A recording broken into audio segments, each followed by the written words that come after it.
So, like I said, phase 1 is 1 mile long, adds the fourth leg to Tejin Parkway. We'll add 4 11-foot lanes in the median and minimize impacts to Sunset Avenue and, as I mentioned, treat runoff. What I'll say about phase 2 is, you know, we're widening the 4 lanes and we're looking at improving some about that. You can ask me. Next slide. Here's the phase 2 project, 2 miles long.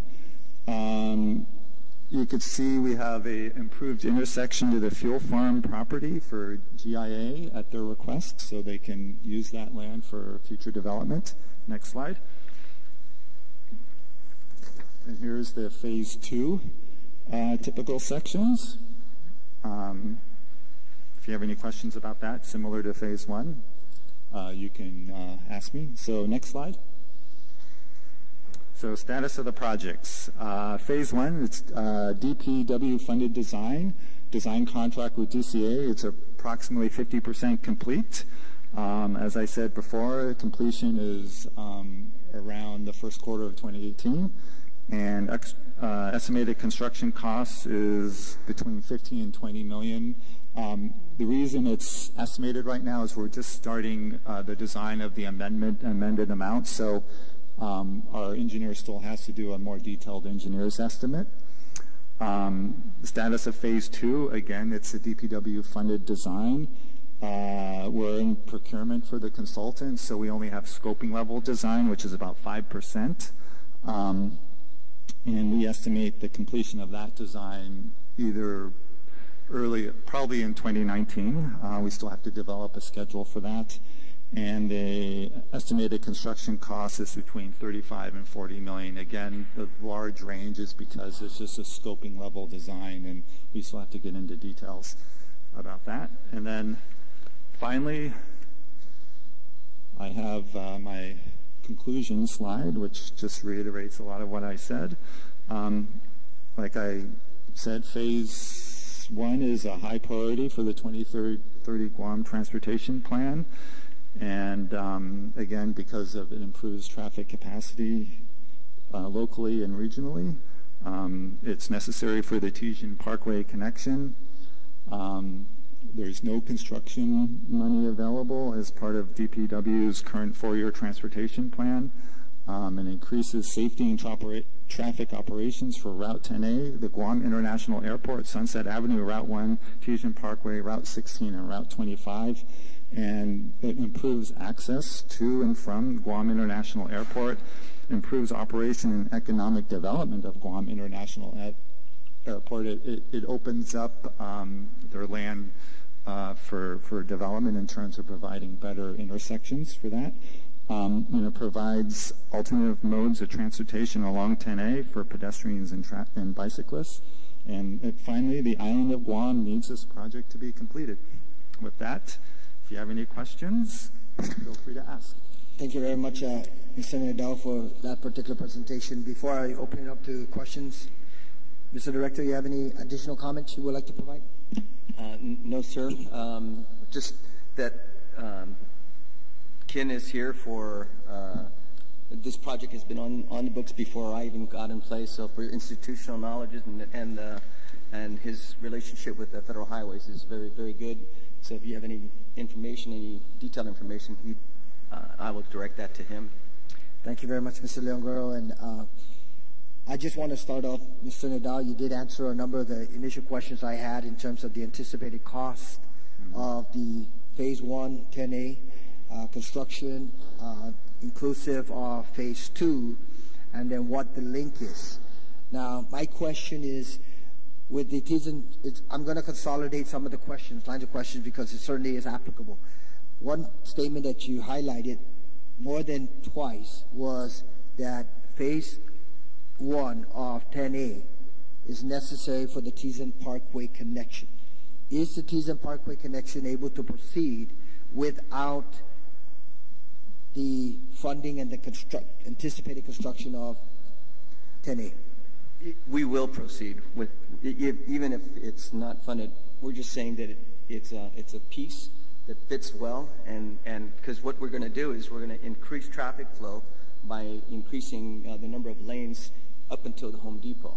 So 10A is critical, otherwise we're just going to log jam around 10A.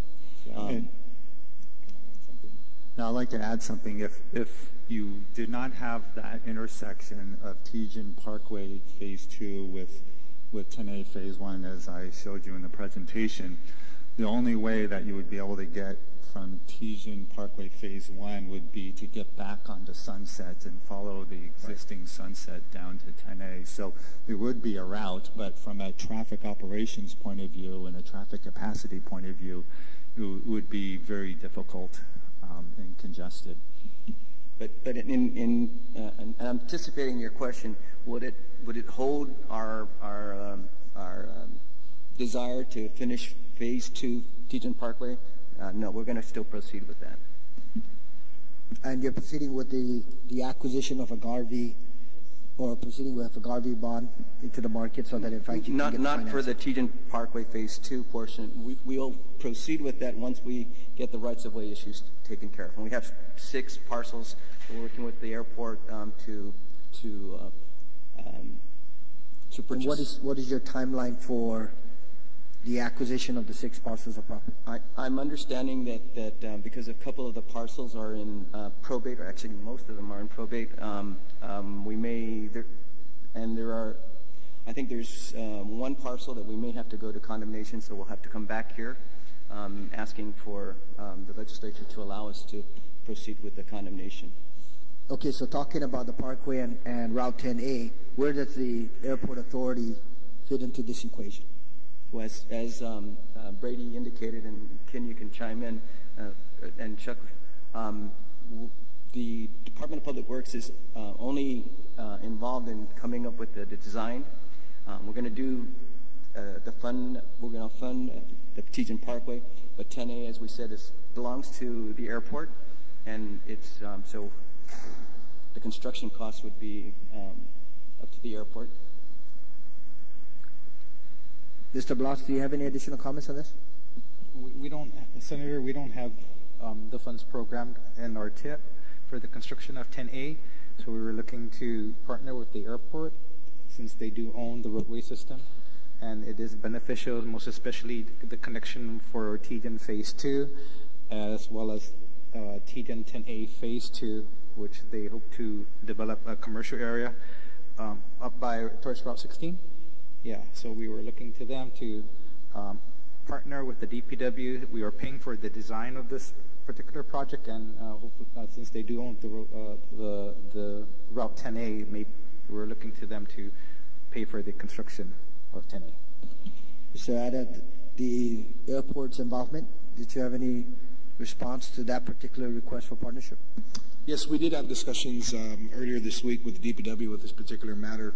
And unfortunately, with our current situation with our Priority 1 and Priority 2 projects, we're not able to engage this project at this particular time.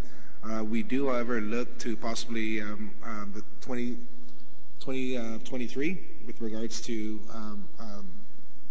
the timelines that we're able to call upon our bonds to fund this particular project. 2023? That's the earliest we can go to the bond market to, again, acquire funding to engage this particular project. So right now, at this point in time, the plan is to complete the design of 10A so that it would allow for a complementary flow from Phase 2 of Tejan Parkway, but then until 2023, once Tejan Parkway Phase 2 is completed, there will be serious congestion at Route 10A until such time that we're able to proceed with at least Phase 1, inclusive of subsequent to that Phase 2. Is that a correct statement?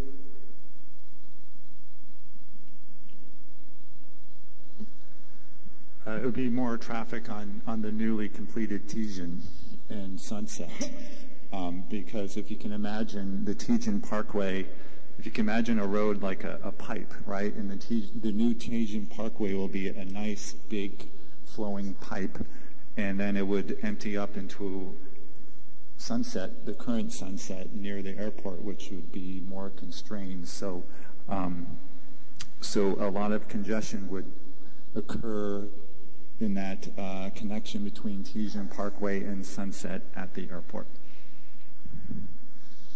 So just to clarify, Mr. Director, you did say that you're going to proceed, that the DPW is going to proceed with the Tejan Parkway Phase 2. Despite... Once we finish the rights-of-way, yes. Yes. We're proceeding with And I still did not get a timeline in terms of when you anticipate that completion. Understanding that probate would require the involvement of the court. You're asking me to come up with the timeline, sir. We've been working on trying to get rights-of-way, for the last 6 years, at least. And we just finished, we got the rights-of-way for Phase 1, I want to say 3 years ago. And we're still looking at trying to acquire properties. Well, that's why I'm asking this question, and perhaps the institutional knowledge from Mr. Bronx will be able to help contribute. Sure.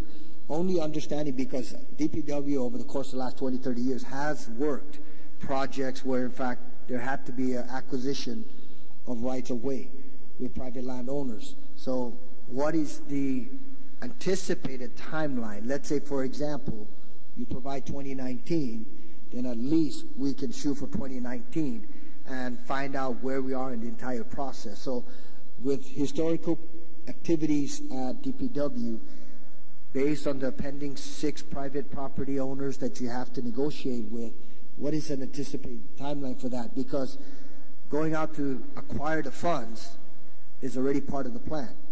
You just said the plan will proceed despite not having the construction funding for Route 10A Phase 1. So what timeline are we working on? I don't know, you want to venture a guess?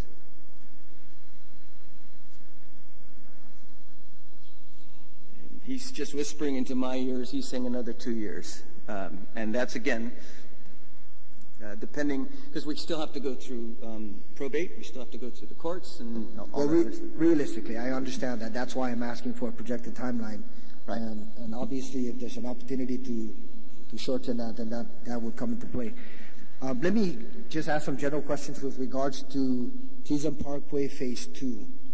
I know that there have been concerns that was recently released with regards to a letter from Admiral Payne on environmental implications for the use of the buildings as residences in Tejan. Now, has the airport addressed that? And is there a working plan or a land use controls work plan which was highlighted in that particular communication back in 2013? I'm sorry, what year was that correspondence? The correspondence was in March of 2013, and it was a correspondence from Admiral Payne to the governor highlighting that these structures cannot be utilized for residential purposes because of environmental concerns. So my question is, with the airport, at least with the properties and the buildings that are under your jurisdiction, has there been any mitigation? With the structures that we acquired from that transfer, yes, most of them have been removed or demolished, and the ones that do exist today have been addressed appropriately to address those measures. Okay, I asked this in light of DOD providing the airport about $10 million for environmental cleanup. So let me ask you the question. So how was the $10 million utilized? Was it part of this mediation? Yes. So, Mr. Chairman, the $10 million that was provided wasn't for remediation. It was for to ensure that we had dealt with the groundwater for the environmental areas of concern. And so that was a settlement in order for us to proceed with the acquisition of those properties for the airport back at that point in time. And so we were responsible for some of the wells, making sure those wells were in compliance, making sure that there was no other contamination that had seeped into the soil as part of that process. And so we've utilized those funds for those mitigation projects. Okay, so not as it applies to any of the structures. Then let me ask this question. As government representatives, your respective agencies, has there been any mediation or remediation or remedy provided to the use of these facilities? Because right now we have residences in some of them. And some of them may not be in the airport property, but they were initially in federal hands, government of Guam hands, distributed back to the ancestral landowners. I'm sure that we follow the same protocol, Senator.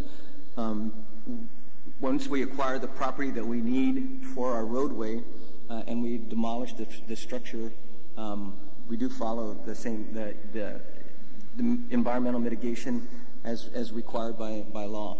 So, and in this case, what we were doing is we're not allowed to pull it off. We're just allowed to keep it on the site.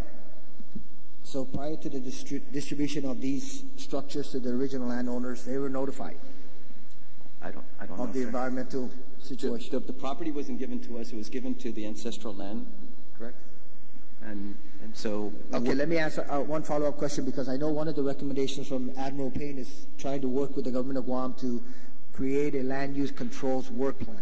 Is there a land use control work plan being worked on at the moment, if not completed? And it all deals with this environmental concern. Yeah. So from the airport perspective, Mr. Chairman, we have a land use, as part of our master plan study, they look at land use compatibility. And so we've identified areas on the airport property that we must ensure that it's compatible with airport purposes. And so those areas have been identified in our master plan. My biggest concern is from the government of Guam perspective. You had a federal representative, DOD, return these properties to the government of Guam with a letter in black and white that says there are potential environmental concerns and health risks for any individual that utilizes these structures for our people as a residents. Black and white. So automatically that could relinquish the liability unless we go back through the whole process and we recognize that federal government, you return this, but we need remediation funds. We need resources so that we can either demolish these structures and ensure it's not used for residential purposes and protect the health of our people, or we need to notify these landowners and these residents that they really should not be in that structure. And that was prior to the distribution of these structures back to the original landowners. That's where I'm following the line of liability and responsibility. Federal government put it in black and white. Now it's the government of Guam's responsibility as we distribute it back to the original landowners. And then the question is, were the original landowners, based on that notification, notified about the health risk that could possibly I understand the question, sir, but I don't think the agencies here at the table, that's within their responsibility. I can find out when that letter was transmitted to the government of Guam and how it was routed to the respective agency and provide feedback to your office, but I can't speak to to notifying individuals or taking remediation because that's outside our area of responsibility. Okay, just as government representatives, I think we all own up to this particular responsibility, so I appreciate you extending that. And just for your information, the letter was presented to the governor on March 12, 2013. Finally, before I open the floor to my fellow colleagues, Mr. Director, DPW, I know I had requested an email, an achievable, workable plan to rebuild the capacity within your agency, and that is to include pay scale adjustments for professional engineers, and a plan to eventually pull away from, granted PMTs are very essential in this process now, but to pull away from PMTs and allow for DPW to have the capacity and the capability to provide its expertise. So I did put in a request through email, so can I get a timeline in terms of when that will be provided to the committee? Yeah, we'll try, Senator. In the next couple of weeks, we did reach out to the autonomous agencies earlier in the week to provide us with information regarding their pay scales, and so we just got something from them yesterday. So we're going to be reviewing that now and trying to prepare something to send over to your office. Okay, timeline? 2 weeks. In 2 weeks? Okay. Yes. Thank you, Mr. Blas. Thank you, Mr. Leongoro, Mr. Adams. Speaker Cruz? Sir, did I hear you correctly that DPW cannot get federal funding for 10A 1 and 2 because it's not DPW's property? Was that one of your statements early on?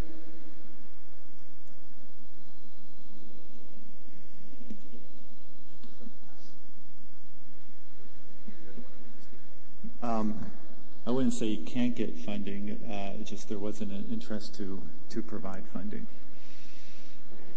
And if my math is right, there was a $20 million for phase 1, $40 million for phase 2, and $30 million for the Teason. Mm-hmm. Is there any reason why it has to stay with the airport and not let them? Do you want to have to go out to get another bond? I mean, if you give up the, I'm just trying to figure out why it has to be. If it was quit claim to you, can you quit claim it to the government so that? Yeah, that would require federal approval. Yeah, approval from the FAA. But we did discuss some possibilities with regards to this particular projects, like Teason Phase 1, where the airport provided perpetual easement to the Department of DPW, to utilize federal funds, to proceed with that particular project. And I'm still trying to figure out why a perpetual easement, or why is it necessary to keep this within your fiefdom? Can you? Yeah, I hear where you're coming from, claim it Mr. away Speaker. so that somebody else can pick up the. I understand. And we don't do this in 2023. I don't know if I'll be alive then. I understand that, Mr. Chairman, but Mr. Speaker, I'm sorry, but until my arrival at the Guam International Airport Authority, I was made aware of the strict regulations and oversight from the FAA with regards to airport operations, revenues, and assets and properties.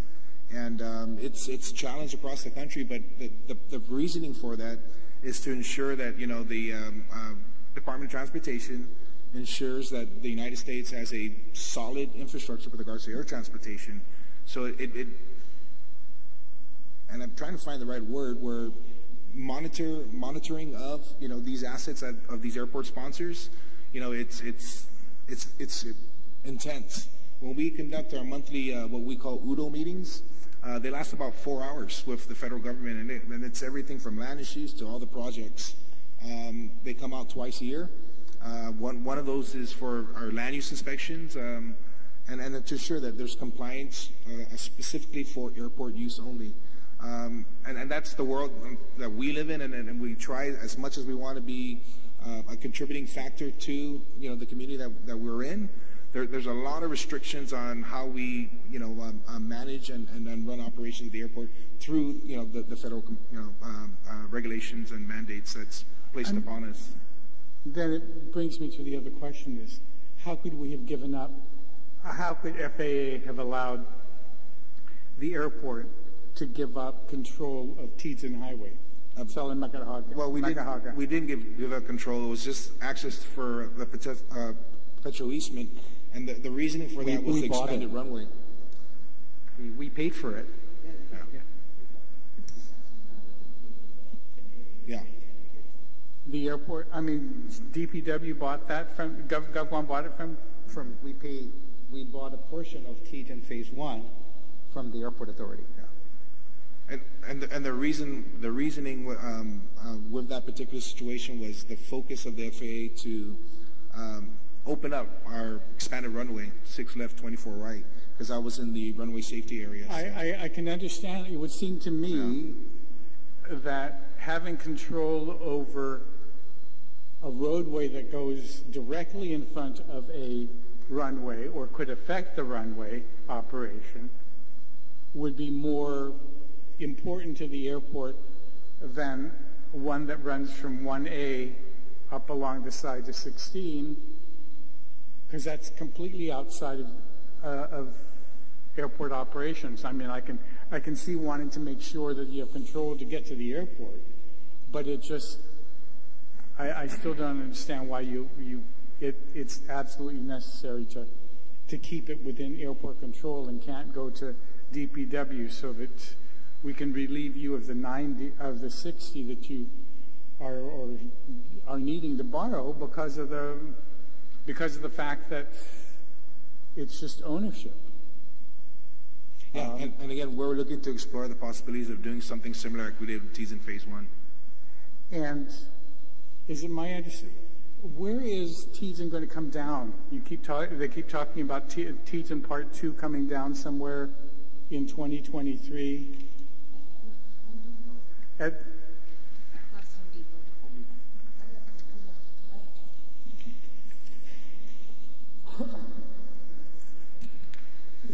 if you look at the presentation, it shows the configuration of how it ties in.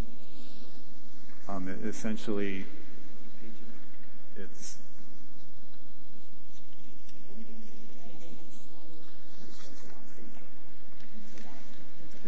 actually, yeah, if you look on slide 4, which is the overall map, you can see the red line that represents Tejan Parkway. So it peels away from Sunset at Lower Sunset, and it will cut into the cliff and then tie in with 10A right at the Home Depot intersection. Okay. Good, because I've been wondering how you mentioned that until 2023 we'll have this congestion on Sunset coming down from the airport and that road going up to the airport. I mean, I've been stuck as far back past Social Security, almost to the housing, because of the congestion there. So that won't be relieved until. It's going to bypass that one area, so it's going to go down, and will just probably end up being a service road for the airport. Okay. That particular portion. Well, no, that's great to finally bypass that, but by that time I may not have a driver's license. Speaker, just to be sure, if we don't do 10A, I don't see that being relieved. I mean, I understand that, and I'm just trying to figure out where the 20 million is going to come for that, and then the additional 40 million for the next part. If you're going to have to go get a Garvey bond, when it would seem to me that if it was in your inventory, that there may be some very important money, I mean, federal money that could be. Okay, thank you. Thank you very much, Speaker Cruz. Senator Lee? Thank you, Mr. Chair, and thank you, gentlemen, for joining us today. I have just one quick question that kind of goes after what the speaker was asking you about. So you, page 4, the slide with Phase 1 road improvement limits, and it shows the Home Depot and Tejan Parkway Phase 2. See next slide. So can you just explain to me, off of Route 10A, if I'm heading towards the airport and I make a right onto that Tejan Parkway Phase 2, where does that lead and cut up? Do you have a map that shows that, or? We can send it. Yeah, I don't have the Tejan plans with me, but if you're traveling on 10A and you go right on Tejan Parkway, you would get onto Tejan Parkway, which then you would climb up to the plateau, and it would eventually take you to Route 8. It parallels the Sunset. Do you know where the Mendiola houses are? Yes. Yeah. So if you pass there, right the Home Depot, you would make a right, and it would go up, from what I understand, and then up to Lower Sunset, right? And then connect. That would be part So that up that cliffside, up and that, then connect. before the water tank, the GWA water area, right? Yeah. Right. If you could provide those maps, that would be helpful. We can provide you the drawings. Susan Masi. Thank you. Thank you very much, Senator Lee. Vice Speaker Talai? Thank you. Hello, everybody. All right. What is the source of funding for the Tejan? Hope I didn't miss that when I stepped out. But what's the source of funding for Tejan Phase 2? We would Garvey it. That's the Garvey bond. Yes. And what's the source of repayment of the bond? Or It's our annual allocation from FHA. Yeah, FHW. Yes. FH. Okay, but according to the presentation, it's Route 10A that's number 1 on the priority list. It's high on the priority list, yes, because of the congestion. Oh, sorry, 6. No, Phase 1 is the highest priority project on the 2030 transportation plan. Phase 2 is the 6th highest priority. So Phase 1, highest priority, but Tejan, where is Tejan on that? On Tejan Phase 2 on that list? Is it even on that list? Yeah, it has to be on that list in order to be funded by It's in the master plan, yeah. Yeah, I think it's. But it's lower priority. I guess I'm trying to figure out how did that lower priority project get put in above the higher priority one? Because of ownership? I believe 10A just had slightly higher congestion than TGen. So, and TGen is going to be built to bypass the congestion off of 8 and because, otherwise that leads to the Trinar section, right? So it's going to go down and relieve that congestion off of there. And then with 10A, it's going to relieve the congestion off of Marine Corps Drive, hopefully when it's widened to make it move smoothly towards Route 16. But TGen Phase 2 is pretty high on the list, from what I recall. Yeah. But TGen Phase 2 without renovation, the Route 10A projects proceeding, will that alleviate any traffic? I can't see how it won't, right? Because we're just going to be creating a traffic jam down further on Route 10A, right? It just moves the intersection. Does the TGen 2 require acquiring property from the Chamorro Land Trust? So you've already secured that?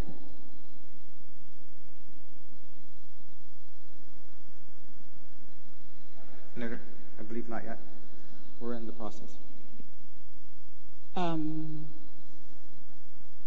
believe it's just one structure in the corner.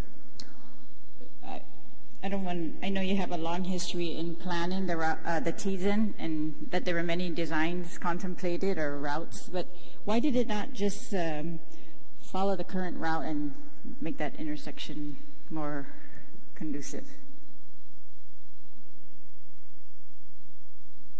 Was that an FAA problem? No, as part of the planning, there were at least 4 or 5 different alternatives that were developed, and this was the one that was most efficient in terms of traffic operation and minimizing impacts to the airport and things like that. So,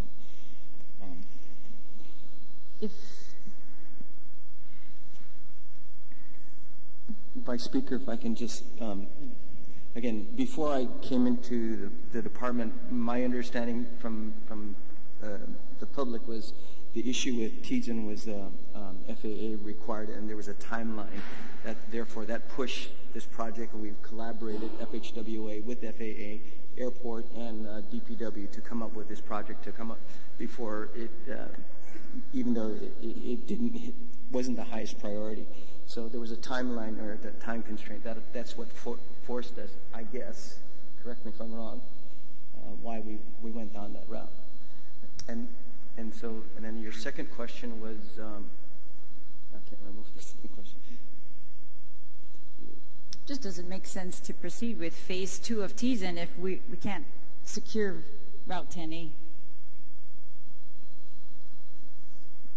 You said you were going to proceed regardless. Yes. And yeah, all right. And there's no option for TGen Phase 2 that, never mind, I guess it has to impact 10A, right? Always, it has to, okay. I wouldn't say that the 10A Phase 1 is out. I mean, we're still negotiating, we're still talking. I think that there's a possibility. We're going to do, we don't have all the information or the plan right in front of you that we can share with you to say this is what's going to happen. But there are options, and I think, Senator, I don't think we're going to stop. We want to make this thing happen, and we want to make it work right.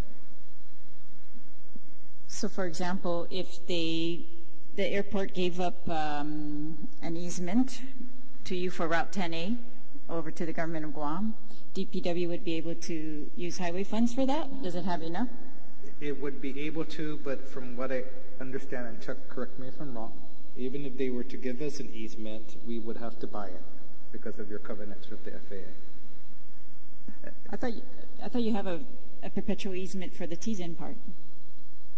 Yes, we bought it. We paid for it. Oh, so you bought it? Yes. Correct.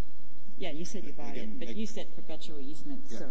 I apologize, but again, Mr. Laguerrero mentioned, we are in discussions, and we do want to make it work. So we're trying to figure out, how to make this happen.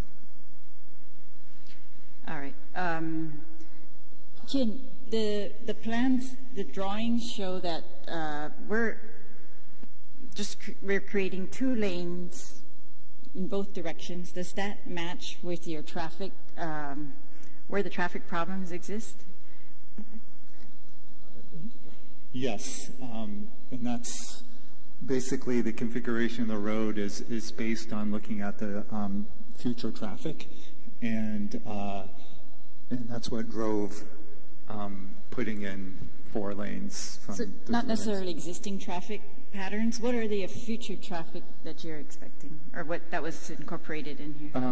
I don't know the numbers exactly, but the future traffic shows a level of service F, which means massive delays in congestion for 2030.